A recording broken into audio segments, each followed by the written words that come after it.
Soy Fernando Díaz Villanueva. Hoy es 15 de junio de 2018 y esto es La Contracrónica.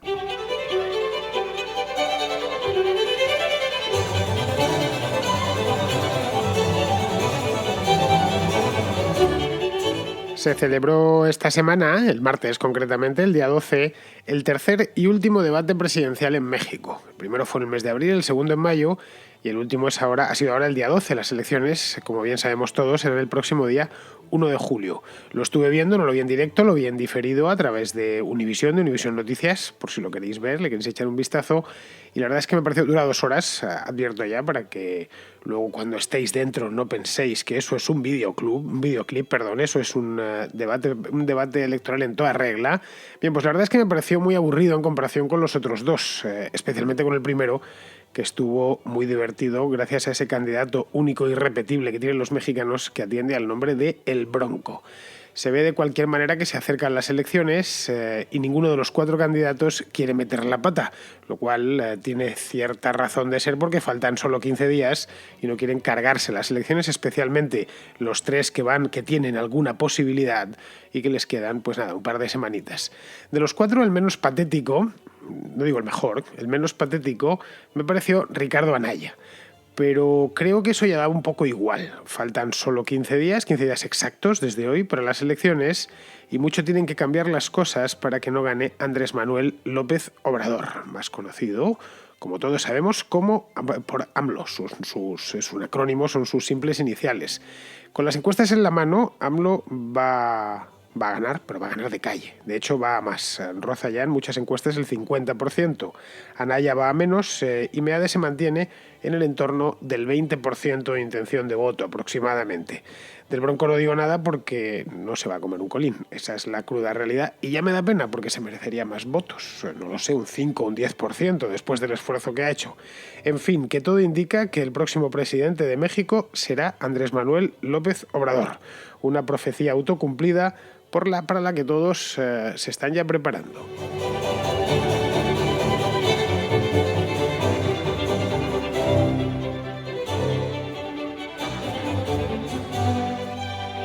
No os voy a comentar el debate del martes, como hice hace un par de meses, el mes pasado, que os comenté aquí un debate porque me pareció francamente gracioso. Bueno, no solo me lo pareció a mí, se lo pareció a todo el mundo porque hubo una cantidad de memes, aunque en este también ha habido memes. Los mexicanos tienen la misma facilidad que los españoles a la hora de tomar cualquier asunto de actualidad y convertirlo en un meme, en uno de esos fotografías, esos chistes interneteros que luego se distribuyen también por las redes sociales.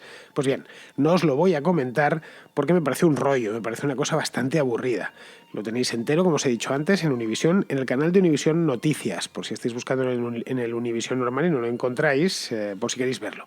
Lo tengo yo delante, de hecho, ahora mismo. Está aquí en el canal de YouTube, estoy hablando, Se llama Tercer y último debate presidencial en México. Lo ha visto como 350.000 personas a través de este canal y dura 2 horas, 2 horas y 11 minutos. Si queréis castigaros un poco, no sé, como penitencia o algo así, porque habéis cometido algún pecado, pues me parece muy bien verse un debate presidencial y sobre todo que no tiene mucha gracia. Si queréis reíros, tenéis que ver el primero de ellos, el que se hizo en Ciudad de México. Este último se hizo en Mérida, el anterior, si mal no recuerdo, creo que fue en Tijuana.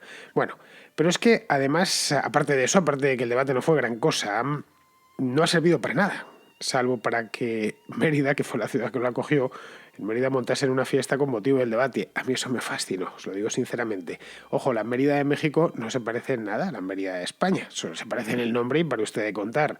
Es una ciudad muchísimo más poblada, debe rondar el 1.000.000 de habitantes y sobre todo, y lo más importante, tiene clima tropical, lo que significa que cualquier cosa en estos climas tan bendecidos por la mano de Dios, cualquier cosa invita a la fiesta. Les montan un debate presidencial y los meridenses de México montan una fiesta. Fantástico. Fuegos artificiales, podéis, gente bailando por las calles, una cosa estupenda, magnífica. Son de estas imágenes que a uno se congratula de ser hispano, cuando ve que se toma la gente, tiene esas ganas de vivir.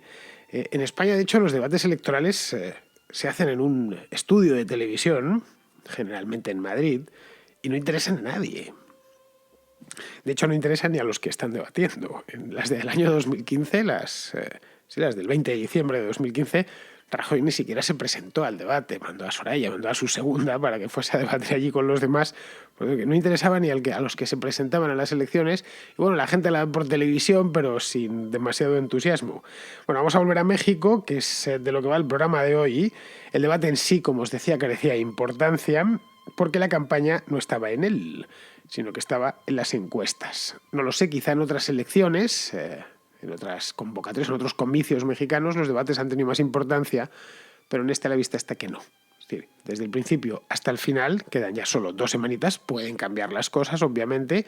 No sé, mañana pues se puede descubrir que Obrador se come a los niños crudos, y en ese caso, bueno, es que creo que ni aunque se descubriese que Obrador se come a los niños crudos, la gente le dejaría de votar, porque hay una auténtica amlomanía en México y estas cosas son más emocionales que racionales.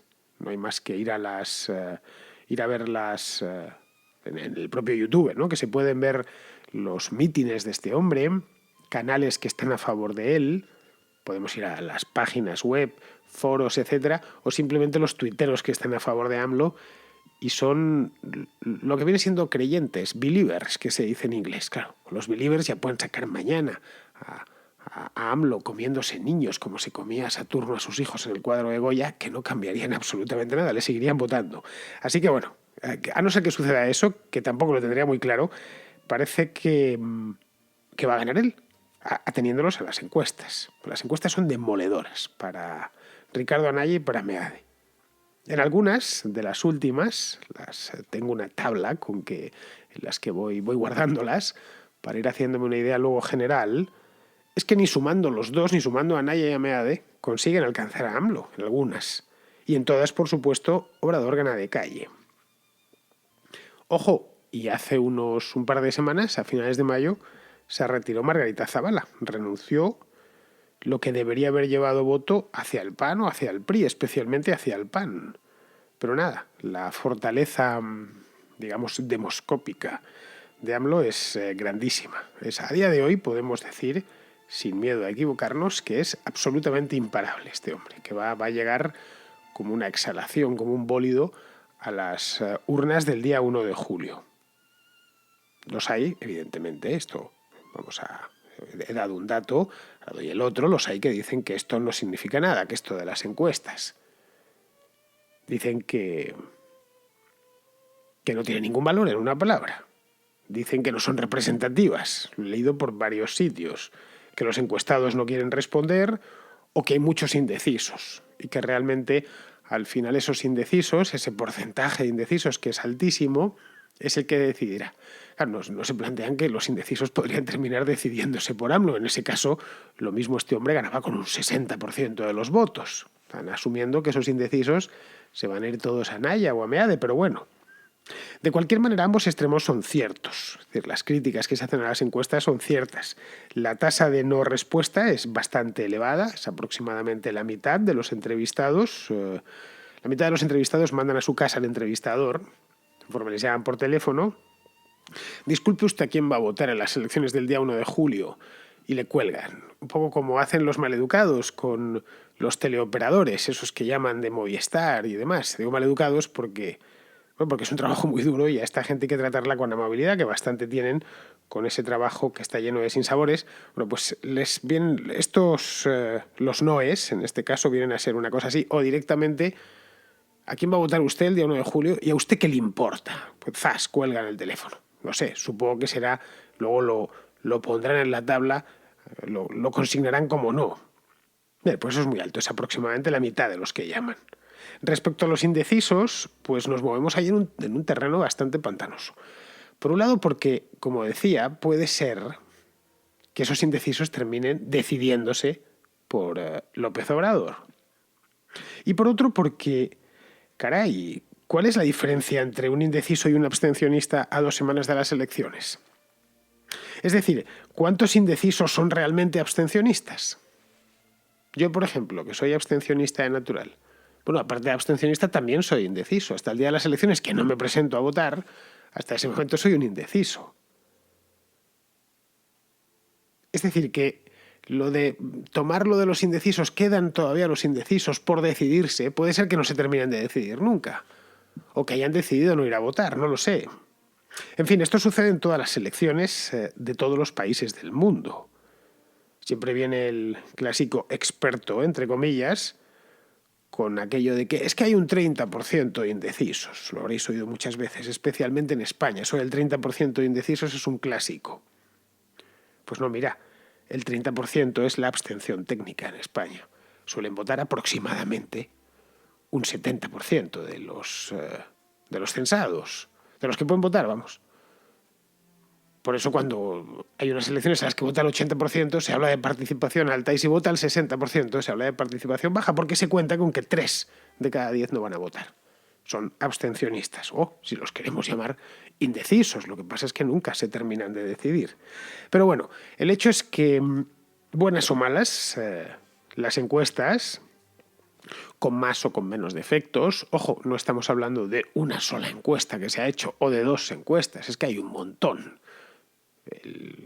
Vamos, yo he guardado unas cuantas, pero me consta que hay muchas más. Vamos, sería imposible guardarlas todas porque se hacen en periódicos, lo hacen agencias de consultoría, lo hacen, por supuesto, todas las empresas demoscópicas del país, revistas, televisiones, en fin, con todo tipo de universos posibles, desde los que solo hacen 800, ponen una muestra de 800 personas, hasta los que meten una muestra de 20.000, es decir, que hay una riqueza en esto de las encuestas de las elecciones mexicanas. Recordemos que México es un país muy importante, que por lo menos hay que tenerlas en cuenta. Y además de hecho es lo único que tenemos. A diferencia de que aquellas elecciones de Estados Unidos del año 2016, donde había gente diciendo que había que mirar aquello del Big Data, recordad, aquí por ejemplo en España lo decía López Zafra, que después al final se terminó llevando las con su sardina porque sucedió más o menos lo que él venía advirtiendo. Claro, la penetración de Internet tampoco es tan importante en México como en Estados Unidos. Pero vamos, yo no he leído nada de eso. Lo único que tengo que obra en mi poder, los únicos hechos contantes y sonantes son las encuestas. Y en esas encuestas lo que nos dicen es que el próximo presidente de los Estados Unidos mexicanos será Andrés Manuel López Obrador.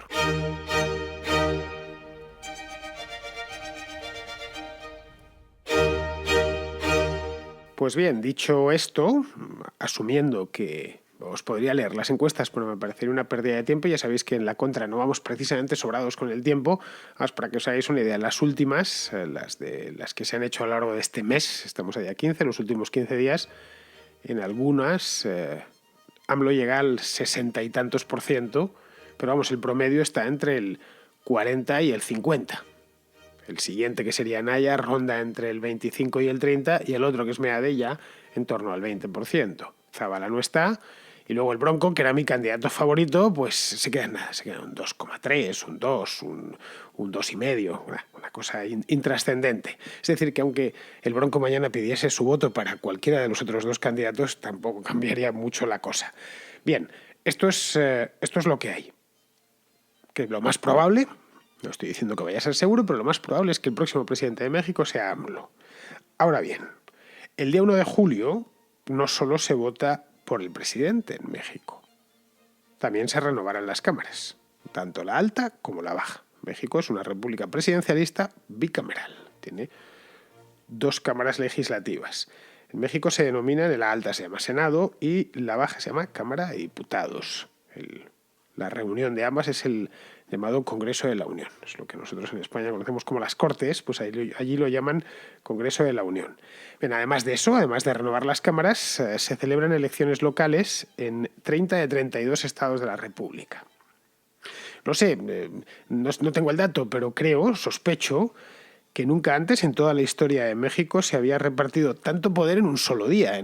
Iba a decir 24 horas, ¿no? 24 horas, ¿no? Las horas en las que estén abiertas los colegios electorales, pues que serán eso, 10 o 12 como mucho. Jamás antes se había repartido, se había distribuido tanto poder.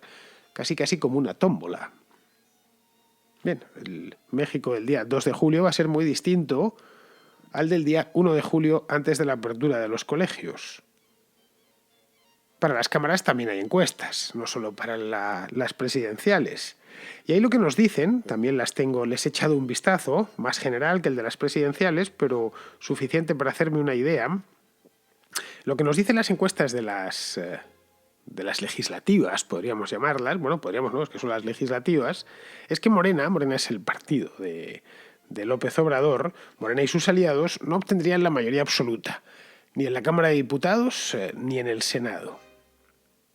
De aquí podemos extraer ya algunos datos valiosos, ¿no? Es decir, el principal es que López Obrador tiene una gran figura personal, un gran atractivo personal, mucha gente le vota a él, pero no va a votar a su partido, es decir, es un hombre imán. Eso ya es un dato importante. Es decir, que Morena no les interesa AMLO en todo caso, y eso, caray, y eso cuenta y cuenta bastante. Podríamos, extrapolándolo a España, como por ejemplo, durante las elecciones, aquí no hay presidente de la República ni nada que se le parezca, pero sí en el Senado y en el Congreso se vota de manera distinta. Y es porque en el Senado las listas están semiabiertas. Se puede elegir a los candidatos y resulta que allí el Partido Popular tiene la mayoría absoluta, pero en el Congreso no, el Congreso está muy lejos. Es decir, que el mismo votante vota de manera diferente en una cámara y en la otra. Bueno, pues aquí es más que probable que se vote distinto en las presidenciales y en las legislativas, que van a ser el mismo día, a la vez van a ser simultáneas. Por un lado tenemos eso y por otro es que si AMLO, cuando ya esté gobernando, quiere meterse en grandes operaciones de reforma, o no digamos ya, si se quiere meter a Hugo Chávez bis, Hugo Chávez a la mexicana, se pone a hacer reconstituciones estatales, es decir, reconstituyentes, constituyentes, de lo que hablan los bolivarianos, quieren meter una constituyente en México, pues lo va a tener bastante difícil. Porque el presidente en México tiene poder, pero no tiene poder absoluto. De hecho, si existen esas dos cámaras es precisamente para que el presidente no tenga poder absoluto. Son los check and balances del sistema político mexicano, sus contrapesos. Así que, sin mayoría absoluta, ojo, en el caso de que se quiera meter una constituyente, que ya veo yo que sería irnos a lo máximo y lo dudo bastante. Pero para otro tipo de reformas, algunas de estas ideas de casquero que trae AMLO, pues es muy probable que se las paren en las cámaras. Luego hay otra cosa, y creo que esto es más importante, más difuso, pero más importante. Y es que el Estado mexicano es un armatoste pesado, es lento y que se mueve por inercia. Como todos los estados, especialmente los estados grandes. Y el Estado mexicano es un estado grande. Es decir, que López Obrador no va a ser el primero que llegue con la idea de cambiarlo todo, y este viene con la idea de cambiarlo, si no todo, casi todo, y que después se queda con las ganas. No lo sé, si miramos en la historia reciente de México, por ejemplo, hace 25 años con Salinas de Gortari, pues este llegó a principios de los 90 con la misma canción. Y luego lo dejó todo a la mitad. Y este traía un programa de reformas muy potente. De privatizaciones, reformas en general. Luego se quedó toda a la mitad y su mandato terminó con el levantamiento zapatista y con el tequilazo del 94. Y una crisis económica de caballo, que se la dejó al que vino después, que se llamaba Ernesto Zedillo. Si seguimos un poquitín más adelante, porque Zedillo básicamente lo que estuvo haciendo es remendando los destrozos de Salinas de Gortari. Después vino Vicente Fox. Lo de Vicente Fox yo lo recuerdo a la perfección. Esto fue hace 20 años, 20 no, 18, año 2000, y este vino con la misma historia. Era por fin se rompía la maldición del PRI después de 70 años gobernando, del Nuevo México. Además, era una fecha muy simbólica en la que llegaba al poder, era el año 2000. Coincidía con el cambio del siglo, el cambio de milenio. Fox era de un partido que nunca había gobernado, el PAN.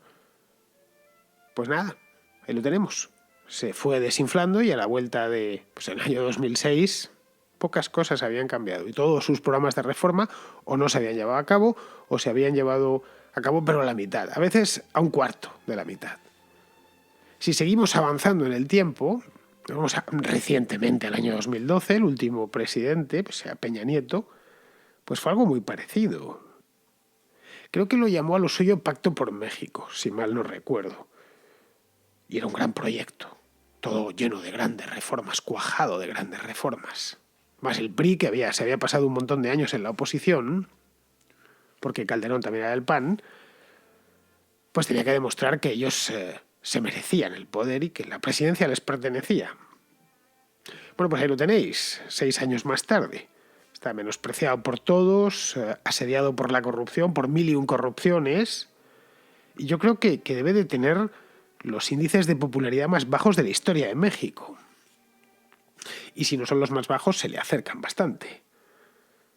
Al final, una de las cosas que vemos aquí es que el presidencialismo tiene estos efectos narcóticos sobre el electorado. Como el presidente tiene tantos poderes sobre su persona, o sobre su persona recaen tantos poderes, pues mucha gente cree que podrá hacer todo lo que promete. Eso sucede mucho en las repúblicas presidencialistas. Luego, claro, sucede que no, que sucede que por un lado están los propios contrapesos del sistema, de los que hablaba antes, como las cámaras o la propia opinión pública, que también lo es, un contrapeso no formal, pero un contrapeso efectivo. Y por otro, la realidad, que es muy tozuda. Y contra esta uno se puede enfrentar, pero jamás la va a vencer. Es decir, que AMLO tendrá que jugar con las fichas que le han dado, no con las fichas que le gustaría tener. Las fichas que tiene ahora mismo, que se va a encontrar dentro de 15 días, bueno, dentro de 15 días no, porque él tomará posesión a finales de año, pero vamos, en cuanto tome posesión dentro de 6 meses, es que el país atraviesa una profunda crisis de seguridad y de confianza. Y esperemos que para diciembre no sea además una crisis económica. Desde que empezó la campaña, esto fue a finales del año pasado, han asesinado a más de 100 políticos. Supongo que si no sois mexicanos, estas son las noticias que más están llegando a otros países. Han asesinado a un candidato en no sé dónde, en tal estado, o un alcalde. Más de 100. Es directamente enloquecido. De hecho, esto es un reflejo de una inseguridad que campa a sus anchas, que campa por sus respetos en todo el país. Y que está, pues, como en los peores años de Calderón. Bien, esa es una de las fichas que se va a encontrar, ya colocada sobre el tablero. La otra ficha, y creo que es la ficha gorda, se llama Donald Trump, que es un tipo abiertamente anti-mexicano, abiertamente anti-hispano, es un tipo que desconoce nuestro idioma, que desconoce nuestra cultura, y como los desconoce, los desprecia. No los ignora, los desprecia. Un tipo que cabalga continuamente sobre el cliché en todo lo relacionado con los hispanos, y no sería de extrañar, la verdad lo digo, que terminase cargándose el NAFTA. Es el tratado de libre comercio de Norteamérica. Por de pronto el escenario más probable es una negociación prolongada y muchísima incertidumbre.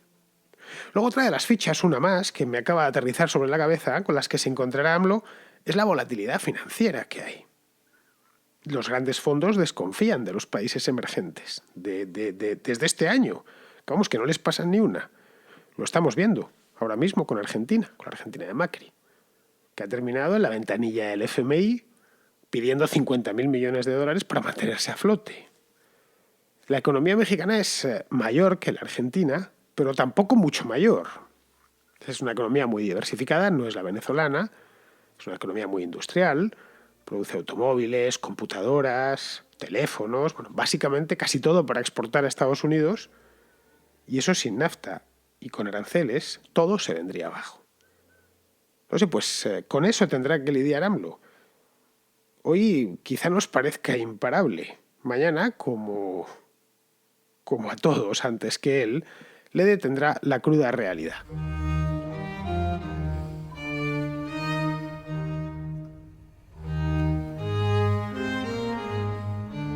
Y antes de que voten los mexicanos, lo harán los colombianos. Lo harán este mismo domingo, el día 17, una segunda vuelta a cara de perro entre Iván Duque y Gustavo Petro. Pues bien, Joan Ballesteros, que es un oyente de Colombia, quiere hacernos una reflexión sobre Petro. Como hablaste con Vanessa, aquí Petro, Gustavo Petro, es la segunda opción a votar. La primera es Iván Duque. Es como, bueno, que le da un poco más de brillo a la campaña. por el tema de que quiere reducir los impuestos, reducir el Congreso, reducir el Estado, una mayor seguridad jurídica. Bueno, unas ideas bastante interesantes. Petro, desde hace unas semanas, como he visto que ha cogido suficiente fuerza, ya se da el permiso de decir que va a expropiar, que le va a quitar las tierras a la gente que más tiene. Ya ha amenazado al expresidente Álvaro Uribe con quitarle su hacienda, a uno de los hombres más ricos del país también quitándole parte de las tierras, entre comillas diciéndole que se la va a comprar. Todos sabemos cómo compra esta gente las tierras. Y a pesar de todo sigue teniendo bastante fuerza. Y la verdad, la campaña política que está viendo en Colombia es digna de más de una contracrónica, y espero que bueno, la tengas en cuenta antes de que acabe la campaña y sean las elecciones y bueno, todo el mundo se pierda eh, esta campaña tan interesante y a la vez tan divertida que está pasando aquí en Colombia. A ver, ya dos cosas. La primera es que no siempre lo peor es cierto. No me canso de decirlo y os lo seguiré diciendo. Es decir, que lo diga no significa que lo vaya a hacer. Esto es aplicable también a lo de AMLO. La realidad luego es tremendamente dura. Pero bueno, en el caso de Colombia es lo inverso que en México. Es poco probable que Petro termine saliendo de nuevo con las encuestas en la mano. Y la segunda es que ya ha hecho un par de contras sobre las elecciones de Colombia. Y otra más caerá la semana que viene, tan pronto como sepamos el nombre del presidente. Pero bueno, ya sabes que hay muchos temas. A ver, tengo 22 países hispanos, o 23. Tengo los Estados Unidos, tengo también la Unión Europea. Y luego asuntillos generales del mundo. O sea, hay días que siento que necesitaría hacer 3 contras diarias. Pero claro, solo puedo hacer una. Bien, vamos con otra más. Hablando de asuntillos del mundo, Borja, que es un español que vive en Múnich, tiene una pregunta sobre Israel. ¿A qué se debe ese incuestionable apoyo que siempre le da Estados Unidos a Israel? Esa innegable ayuda, ¿no? Siempre que está a favor de Israel en todo ese conflicto en Oriente Próximo, en Oriente Medio. A veces digo, bueno, entiendo que a lo mejor no apoya a Palestina, pues no tiene nada que sacar de ahí, pero también entiendo que sí apoya a Arabia Saudí en los últimos, desde que tengo uso de razón, ¿no? Veo las noticias, en los últimos 20 años pues siempre ha estado apoyando a algunos países porque puede sacar provecho, ¿no? Como puede apoyar Arabia Saudí, los distintos gobiernos de Estados Unidos han apoyado a ciertos regímenes y también a Israel. ¿Y Israel qué saca? Simplemente es un Estado, hombre, sí, es un Estado occidental, casi como los europeos, ¿no? Porque tiene desarrollo, tiene industria, tiene tecnología, pero ¿tanto lo necesita Estados Unidos? Es algo que no entiendo, no sé, hay algo que se me escapa. A ver si lo podrías explicar. Muchas gracias y bueno, enhorabuena por el programa. Pues así muy rápidamente, Borja, pues no sé qué decirte, es su aliado preferente en la zona desde los años 50-60, es decir, desde hace ya más de medio siglo. Es un país con el que tiene afinidades de tipo cultural, de tipo político, de tipo económico. Hay una gran comunidad de judíos en los Estados Unidos. Bueno, y sobre todo es un aliado confiable, y eso es importante. Y no abundan demasiado los aliados confiables. Igual que no hay los buenos amigos, no son muy abundantes, tampoco lo son los aliados en el plano internacional. Israel, por cierto, también es aliado de la Unión Europea. Otra cosa es que a la Unión Europea pues no le guste mucho decirlo en alto, pero esa es la realidad. La Unión Europea no ha reconocido al Estado palestino ni lo hará. Pero yo tengo una cosa, no sé si conoces Israel, pero si no lo conoces, viaja a Tel Aviv. Pasa ahí un par de días y lo entenderás. Aquello es Occidente. No parecido a Occidente, no similar a Occidente. No es que esté occidentalizado, como podríamos hablar, qué sé yo, de Estambul. ¿No? Es una ciudad muy occidentalizada. No. Tel Aviv es Occidente. Vamos, Tel Aviv y todo Israel. Muy bien, pues ya con esto terminamos. Vamos con Pizarro, cuyo comentario de hoy es, como bien sabéis, el tema, bien sabéis porque él me comenta y me remacha lo que yo he tratado el día anterior, en muchísimas ocasiones mejorándolo y comprimiéndolo en solo un minuto, pues remacha el asunto este de Nicaragua y Ortega. La violencia que ejerce Daniel para sobrevivir apenas tiene sentido, porque está en una encrucijada fatídica entre conservar el poder de un país devastado por sus atropellos o perder el poder con aperitivo de muchas otras pérdidas. El mayor problema de la soledad de Daniel es que desde su aislamiento y desamparo nadie le importa un Córdoba, y los muertos nicaragüenses no significan para él la tragedia de un país roto, sino menos gente que le pueda arrebatar lo atesorado con tanta codicia. Daniel jamás tuvo la no violencia como algo estimable, ni tuvo la libertad en alta consideración. Pero últimamente se perdona todo lo que no sea pura vileza y mezquindad. No sé a dónde le va a llevar esta deriva suya, pero apostaría a que le va a llevar a donde no querrá estar y mucho antes de lo que quisiera. Un buen saludo de Pizarro. Pues, queridos amigos, hasta aquí ha llegado la contra de hoy. Mañana ya sabéis que es sábado. Y como sábado que es, toca contraplano o contraportada, pero es que no me acuerdo qué toca, porque ya sabéis que la semana pasada estuve fuera, anduve por ahí de viaje en el extranjero, entonces no recuerdo qué es lo que hice la última vez. Bueno, pero una de las dos va a haber. Ahora cuando termine de grabar lo miraré, así que mantendremos el suspense, que es lo que toca mañana, si toca libros o películas. Cualquiera de las dos cosas son buenas, así que lo mismo da que me da lo mismo, ¿no? Bien, pues si os gustan los libros, si os gusta el cine, ya sabéis, mañana, sábado, aquí en la Contracrónica, uno de los dos tendréis. Hasta mañana.